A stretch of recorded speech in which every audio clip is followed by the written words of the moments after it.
Bismillahirrahmanirrahim. Assalamu alaikum wa rahmatullah. L'équipe de Sakou est aujourd'hui dans le village de Kounsi, dans l'arrondissement de Fongolemi, pour lancer le puits qu'on a financé ici avec nos amis de Humanity.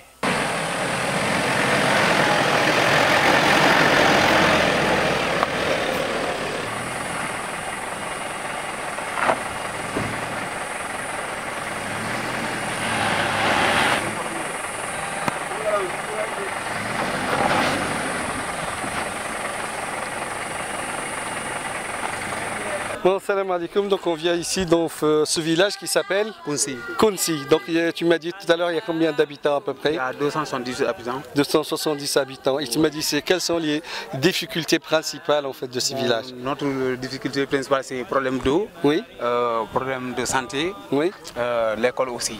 D'accord. On a une école non construite. D'accord. Oui. Et par rapport à l'eau, vous faites comment actuellement? Bon, nous, on quitte ici, on part, c'est là-bas qu'on puisse, on amène ici d'eau. D'accord. Notre-Dame sont tellement fatigués. Oui. C'est ainsi, on a eu un partenaire qui peut nous aider. Vraiment, on est... Et moi je vais être franc avec toi parce que les puits c'est pas la première fois qu'on le fait. Oui. Généralement on les met et les gens ils abandonnent. Non. Est-ce que tu prends l'engagement devant tout le monde, Oui. comme toi tu es chef de village, Oui. tu es en entretien ou tu fais entretenir le puits? Oui, moi-même, je m'engage. Parce que là, pour dire l'argent dans lequel on va creuser ce puits-là ne nous Oui. appartient pas. Oui. C'est des gens qui nous ont fait confiance. Oui. Donc à notre tour, on va faire confiance à vous, Oui. mais il ne faut pas qu'il soit abandonné. Non, nous, on va entretenir ça. Vraiment, même le maraîchage. Nous, le problème, c'est qu'on ne veut pas s'arrêter à un puits. Oui. Mais si on vient la prochaine fois, Oui. on voit que le puits n'est pas entretenu, Oui. c'est sûr qu'on ne va pas aller plus loin. Non, mais ça si ne on fait voit pas. comme quoi il y a des maraîchers autour, qui des gens Oui. qui profitent, Oui. ça nous encourage à aller plus loin, ramener peut-être des classes, l'école et voir plus. Oh, d'accord, merci beaucoup de ça. On va entretenir le puits.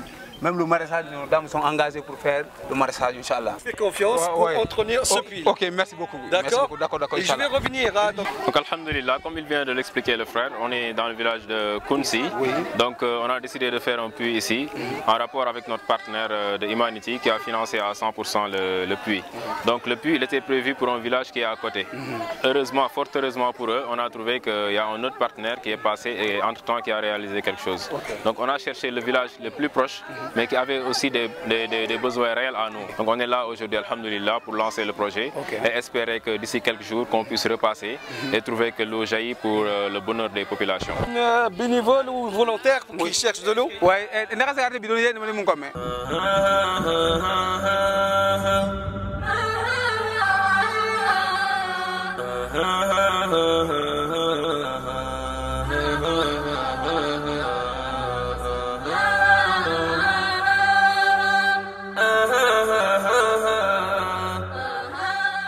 Donc là, on est sur le chemin pour aller voir un peu dans quelles conditions ces populations vont trouver de l'eau. Vous voyez un peu cette descente-là, c'est le chemin qu'ils sont obligés d'emprunter tous les jours avec une bassine de 20 litres pour des femmes, des enfants. Donc c'est le quotidien, c'est vraiment difficile et on compte vraiment se rendre compte de ce qui se passe réellement sur le terrain. Donc on les suit pour aller voir justement le point d'eau qui est à l'extrémité du village.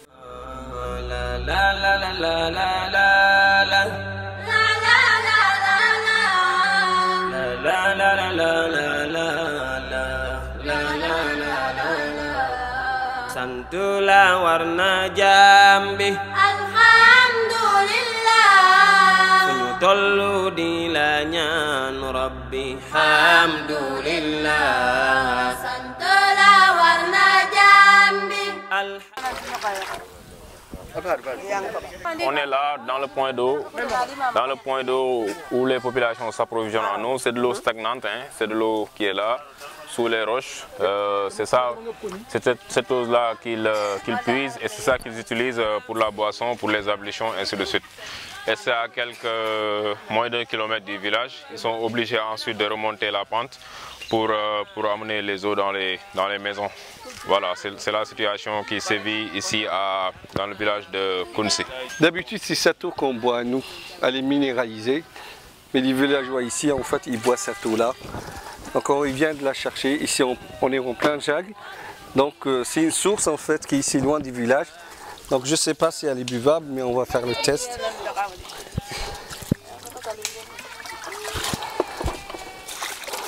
Donc là, il y a une différence quand même entre celle-là et celle-là. Mais en fait, ce qu'il faut savoir, c'est que cette eau-là, c'est les villageois qui boivent tous les jours. Donc pour se laver, pour boire d'abord, se laver et faire tous les tâches domestiques.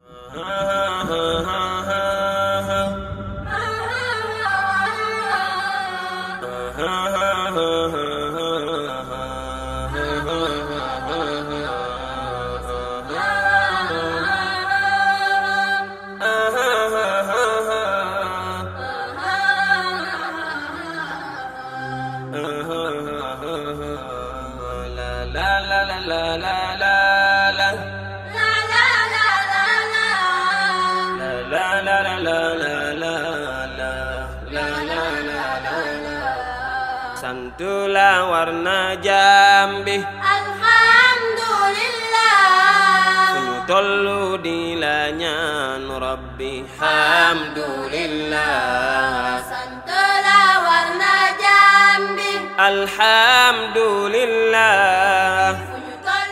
Moi j'ai repris 2 secondes pour cette femme-là, cette versée sur mon dos.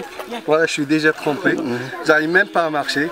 Alors qu'elle, elle fait ça tous les jours et elle perd aucune goutte parce que l'eau, elle est primordiale.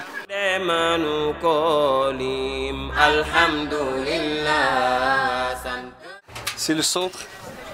Donc là, il y a le lit. Apparemment, il y a le lit ici. En fait, il y a des habits en fait un peu. Le moustiquaire aussi. On n'a pas si de lumière, on ne peut pas voir. Mais... Oui, même celle-là a commencé à jardiner ici, mais il n'y a pas d'eau. Ouais. Ah d'accord, elle a commencé à jardiner. Elle a commencé à jardiner là-bas, à la maison. Donc voilà, en fait, c'est la vie de tous les jours, en fait, de ces villageois qui habitent là. Donc surtout en cette période de Ramadan, vous voyez, moi je transpire. Et donc essayez, Inch'Allah, de les aider au maximum. Comme ça, ils vont passer un bon Ramadan et surtout avec la bonne nouvelle depuis.